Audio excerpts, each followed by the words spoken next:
जिसकी प्रोडक्शन की डिमांड आपको डोमेस्टिक से ज़्यादा ग्लोबल लेवल पर जो है देखने को मिलती है। और इसी कारण पिछले 2 सालों में कंपनी इतनी ज़्यादा उभर गई है और इसके बिजनेस के चलते ये आपको इंडिया का एक नेशनल ब्रांड बनता हुआ देखने को मिला और साथ ही साथ एक लीडिंग इंडस्ट्री भी। मगर पिछले कुछ वक्त से इसकी परफॉर्मेंस अगर आप देखोगे तो तेज़ी की वजह जो है आपको उतार चढ़ाव में ज़्यादा देखने को मिलती है। बार बार एक ही रेजिस्टेंस और एक ही सपोर्ट पर जो है ये टिका पड़ा है। सो आने वाला भविष्य क्या हो सकता है इसके Q1 के बाद और short term and long term target क्या हो सकते हैं, इसको अभी हम डिस्कस करेंगे। बट उससे पहले बता दूं, चैनल के ऊपर फर्स्ट टाइम विजिट किया हो तो चैनल को सब्सक्राइब करके बेल आइकन को हिट करना एंड ऑल पर जरूर सेलेक्ट कर देना, ताकि डेली बेसिस पे जो भी हमारी वीडियोस होती हैं, अपडेट्स होते हैं, आप बिल्कुल भी मिस ना करें। फिलहाल नज़र डालिए ट्राइडेंट के शेयर चार्ट के ऊपर। लास्ट फ्राइडे में हमें क्या देखने को मिला था कि स्टॉक जो है 1% जो है आपको ऊपर देखने को मिला। जैसे जैसे मार्केट ने ट्रेडिंग की वैसे ही रहा, लेकिन मार्केट जो है स्टार्टिंग में ज़्यादा डाउन भी चली गई थी, लेकिन इसकी परफॉर्मेंस में उतनी ज़्यादा वीकनेस देखने को नहीं मिली। स्टॉक थोड़ा सा डाउन ओपन हुआ, लेकिन स्टार्टिंग की रिकवरी के बाद जो है पूरा दिन जो है ये आपको थोड़े से डाउन आते आते भी जो है प्रीवियस क्लोज के ऊपर ही ट्रेड करता हुआ देखने को मिला और वापस से जो है आखिरी मोमेंट पे जो है एक अच्छी खासी तेज़ी देखने को मिल रही थी। बट मार्केट क्लोज होने के कारण जो है डेप्थ जो है इसका काम नहीं किया। फिलहाल अगर आप मंडे मार्केट के लिए व्यूज़ देखना चाहते हैं तो यहाँ पर देखिए, ट्राइडेंट के अंदर आपको 2003 क्वांटिटी की जो है यहाँ पर बाइंग देखने को मिल रही है। बाइंग भले ही कम है, लेकिन इसके अंदर एक चीज़ की पॉजिटिविटी है कि सेलिंग प्रेशर ज़ीरो है। मतलब इसकी जो ओपनिंग है ये डेफिनेटली प्रीवियस क्लोज या इसके ऊपर ही देखने को मिलेगी। बाकी उसके बाद मार्केट के ऊपर डिपेंड करता है, मार्केट नीचे गई तो उसके बाद जो ये स्टॉक थोड़ा बहुत वॉलेटाइल या डाउन आ सकता है, अदरवाइज इसकी परफॉर्मेंस ऊपर ही रहेगी। अभी Q1 का रिजल्ट अगर आपने देखा होगा तो काफ़ी ज़्यादा खराब आया है, चाहे क्वार्टर टू क्वार्टर देखें या वाई ऑन वाई बेसिस देखें, लेकिन उसके बावजूद जो इसकी गिरावट है उतनी ज़्यादा देखने को नहीं मिली। क्या इसके टारगेट जो है यहीं पे सपोर्ट लेकर जो है वापस से बाउंस बैक करके ऊपर की ओर जाएंगे और ये कब तक जो है वापस से 70 रुपये के लेवल को क्रॉस करके 100 रुपये तक जाएगा, इसके ऊपर जो है हम मेनली फोकस करेंगे। बट उससे पहले बता अभी भी है और एक बहुत बड़ा जो स्टॉप लॉस है या फिर सपोर्ट है ये आपको 32 रुपीज़ का देखने को मिल ही रहा है। और मैंने अगेन आपको कई बार बता रखा है कि 32 रुपीज़ का अगर क्रैश करता है, ये डाउन जाता है इससे नीचे, तो इसके अंदर जो है थोड़ा बहुत रिस्क बनेगा। अदरवाइज जो है आप इसको बिना किसी चिंता के अभी भी होल्ड करके रख सकते हैं। फिलहाल अगर आप इसके चार्ट के ऊपर ध्यान दें तो इसकी कंसोलिडेशन जो है आपको देखने को मिल रही थी, क्योंकि Q1 का जो रिव्यू था, प्रीव्यू, वो कुछ खास नहीं था। और जैसे रिजल्ट आया इसके अंदर जो है एक ही दिन में 10% की गिरावट गई, 11% गिरावट गई, लेकिन 5% जो है रिकवरी भी हुई और उसके बाद जो स्टॉक कंसोलिडेट करने लगा। उसी के बाद जो है आपको एक बैड न्यूज़ निकल कर आया कि राजेंद्र गुप्ता, जो कि इनके फाउंडर है, MD हैं, CEO हैं, ये कंपनी छोड़कर जाने की बात कर रहे हैं। अभी ट्राइडेंट के जो फाउंडर हैं, जो करता धरता है, अगर वही कंपनी से निकल जाएंगे तो जाहिर सी बात है ज़्यादातर इन्वेस्टर, चाहे वो FIs हो, DIs हो या फिर रिटेल इन्वेस्टर, छोटे इन्वेस्टर्स या कोई भी हो, उनका जो है थोड़ा बहुत तो भरोसा डगमगाएगा और वो सोचेंगे कि आने वाले फ्यूचर में कंपनी में क्या हो सकता है। भले ही ट्राइडेंट का जो परफॉर्मेंस है Q1 के अंदर उतना खास हमें देखने को नहीं मिला, लेकिन आप यहाँ पर देखेंगे तो अभी भी जो 129 करोड़ का जो है कंपनी ने प्रॉफिट दिया है और वाई ऑन वाई बेसिस पे 37% का जो है स्लाइड देखने को मिलता है।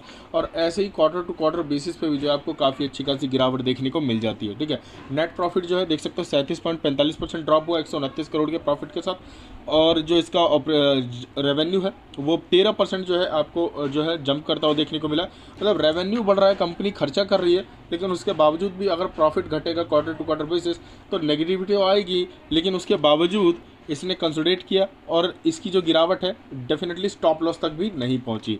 मगर आप जानते ही हैं ट्राइडेंट जो है एक समय पर काफ़ी जो है छोटा कंपनी, छोटी स्टॉक हुआ करता था, मात्र 50 पैसे पे जो है इसकी लिस्टिंग देखने को मिलती है स्प्लिट के बाद। और यही अगर आप देखोगे इसकी परफॉर्मेंस, तो ये होम टेक्सटाइल से निकल कर अपने बिजनेस में ग्रोथ किया। मतलब कंपनी जब छोटी थी ना, उस समय 10 करोड़ का भी प्रॉफिट करती थी, तो उसको जो है सैलरी बेसिस पे या फिर जो है डिविडेंड के रूप में बांटा नहीं उन्होंने। ठीक है, उसने अपने नेक्स्ट बिजनेस के अंदर डाला, पेपर एंड स्टेशनरी में, उससे प्रॉफिट भी आया, तो यान के अंदर, फिर इन तीनों का पैसा जो है केमिकल के अंदर, और उसके बाद जो आप जानते हैं पावर सेक्टर में, एजुकेशन, और साथ ही साथ आपको ट्राइडेंट के हेल्थ केयर एंड फार्मा के भी जो है अपडेट देखने को मिल गए, जो कि 2023 की जो है स्टार्टिंग में ही जो है आपको कामकाज चालू होता हुआ देखने को मिल जाएगा। और इसी रीज़न से जो बड़ी बड़ी लीडिंग इंडस्ट्रीज़ हैं, चाहे रिलायंस इंडस्ट्रीज़ हो गई देश की सबसे बड़ी company, Grasim industries limited Aditya Birla group की कंपनी, और साथ ही साथ आपको लेंजिंग और राइटर, LMW, ये सब जो कंपनी है अगर आप देखेंगे तो टेक्नोलॉजी एंड टेक्सटाइल के अंदर जो है काफ़ी बड़ी डिमांड रखती हैं। ठीक है, और इसका जो एक मेन सोर्स है वो है ट्राइडेंट लिमिटेड, चाहे रॉ मटेरियल के अंदर हो या फिर जो है रेडीमेड के रूप में हो, चाहे एक्सपोर्ट के लिए हो या फिर नॉर्मल डोमेस्टिक बिजनेस के लिए हो। सो काफ़ी सारी कंपनीज़ ने, दिग्गज इंडस्ट्रीज़ ने इसको सपोर्ट किया। रीज़न क्योंकि इसके अंदर कैपेबिलिटी है और इतनी कैपेसिटी है कि आने वाले समय में ये इन्वेस्टर्स का पैसा 100 गुना नहीं 1000 गुना भी करके दे सकती है। बट आपको टॉर्चर और पेशेंस दोनों सहना पड़ेगा। अगर आप ये दोनों सह सकते हो तो आप एक हाई रिवॉर्ड के लिए एलिजिबल होगे। फिलहाल आप ये जानते ही हो कि इसकी जो सर्विसेज है प्लांट्स के रूप में 25 से ज़्यादा देखने को मिलती है और ये 15 से ज़्यादा ग्लोबल ऑफिसेस के साथ जो है आपको पूरे दुनिया में देखने को मिलते हैं, जिसका कस्टमर बेस जो है 150 से ज़्यादा कंट्रीज़ है। ठीक है, मतलब 6 कॉन्टिनेंट्स में कामकाज करती है और 150 से ज़्यादा जो है आपको इसके कंट्री वाइज जो है आपको कस्टमर देखने को मिलते हैं, जिसके अंदर बेड डोमेस्टिक हो गया, बेड ग्लोबल, पेपर केमिकल, बात डोमेस्टिक, बात ग्लोबल, यान। ठीक है, एनर्जी और शॉप ऑनलाइन, ये जो है फिलहाल अभी इंडियन के अंदर ही है और जिसके ऊपर आपको पिछले जो है 4 महीने पहले ही पार्टनरशिप होती हुई देखने को मिली थी। फिलहाल एक बड़ा अपडेट आया है इसके क्रेडिट रेटिंग से रिलेटेड। अगर आप ध्यान दें तो ट्राइडेंट लिमिटेड ने इन्फॉर्म किया एक्सचेंज को कि जो इसका लॉन्ग टर्म क्रेडिट रेटिंग है ये नॉन कन्वर्टेबल डिवेंचर्स के थ्रू ये आपको अपग्रेड होते हुए दिखाई दे रही है बाय इंडिया रेटिंग्स रिसर्च। ठीक है, इंडिया रेटिंग रिसर्च एक ऐसी फर्म है जो कि इंडियन में अगर किसी भी स्टॉक को पॉजिटिव रेटिंग्स दे देती है, थोड़ी भी इंक्रीज़ करती है तो स्टॉक जो है रॉकेट हो जाता है। और इसी में अगर आप देखोगे तो इस कंपनी का जो है AA पॉजिटिव करके जो है रेटिंग को चेंज कर दिया गया है। मतलब पहले क्या है AA था ओनली, और अभी क्या है पॉजिटिव जो है इसके अंदर अलग से जोड़ दिया है। और एक्सपेक्टेशन रखी जा रही है कि इसका आउटलुक किया जा रहा है कि इसके इम्प्रूवमेंट के बाद डेफिनेटली जो इसका AA करके रेटिंग्स बढ़ी है, इससे जो है कंपनी की ग्रोथ काफ़ी अच्छी खासी जा सकती है आने वाले समय में। बाकी वीडियो आगे बढ़ाने से पहले बता दूं डिस्क्रिप्शन में लिंक दिया गया है, प्लीज़ लिंक पर जाकर जो है हमारे सेकंड चैनल को सब्सक्राइब कर लीजिए ताकि उसके ऊपर डेली बेसिस पे हम कामकाज करना जल्द से जल्द चालू कर सकें। जो भी मैं खरीदूंगा, जो भी बेचूंगा, आपको डेली स्क्रीनशॉट के साथ मिलेगा। अगर आपको अपना पोर्टफोलियो रिव्यू कराना है या मेरे पोर्टफोलियो का रिव्यू हर हफ्ते देखना है कि कौन से शेयर ऐड हुए हैं, कौन से एग्जिट हुए हैं, तो वो जो है आपको हर वीक जो है अपडेट मिलेगा। सो जल्द से जल्द जाइए, लिंक के ऊपर क्लिक कीजिए और उस चैनल को सब्सक्राइब कर लीजिए। सो इसके चार्ट को अगर आप देखेंगे तो डेफिनेटली आपको एक बहुत अच्छी चीज़ देखने को मिलेगी। जैसे कि एक तो सबसे बड़ा मेजर सपोर्ट जो है इसका 32 रुपीज़ का बनता हुआ देखने को मिल रहा है। यहाँ पे डबल ट्रिपल बॉटम पे जो है ये स्टॉक सपोर्ट ले चुका है और यहाँ पे जो है पहले ये रेजिस्टेंस का काम करता था। ठीक है, और यही स्ट्रॉन्ग रेजिस्टेंस जो है यहाँ पर अभी जो है स्ट्रॉन्ग सपोर्ट भी बना हुआ है, जिसके चलते आप इसके ऊपर डेफिनेटली 100% भरोसा कर सकते हैं। अगर ये थोड़ा सा ब्रेकआउट होता भी है तो स्टॉक की जो गिरावट है लास्ट 31 तक आ सकती है, जो कि 99.9% जो है इम्पॉसिबल लग रही है।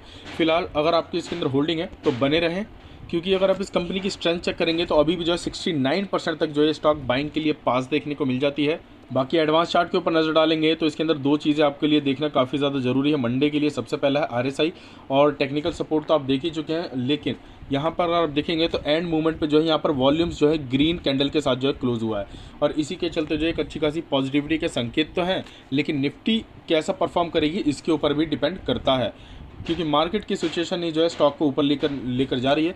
फिलहाल स्टॉक जो है अपने न्यूट्रल के नीचे है, 40 के RSI के आसपास है और पहले भी जो है 40 से कई बार बाउंस बैक किया है, लेकिन निफ्टी साथ नहीं देती है। तो इस बार जो है आपको RSI 30 तक भी आता हुआ देखने को मिलेगा और उसके बाद जो है आपको बल्क में खरीदने का मौका मिलेगा। RSI नीचे 30 या 25 तक आ गया तो डेफिनेटली आपको जो है कुछ भी नहीं देखना, बस जितना हो सके खरीद लीजिएगा और शॉर्ट टर्म में ही आपको कम से कम जो है 30 to 35% का रिटर्न जो है मिल जाएगा 1 से 1.5।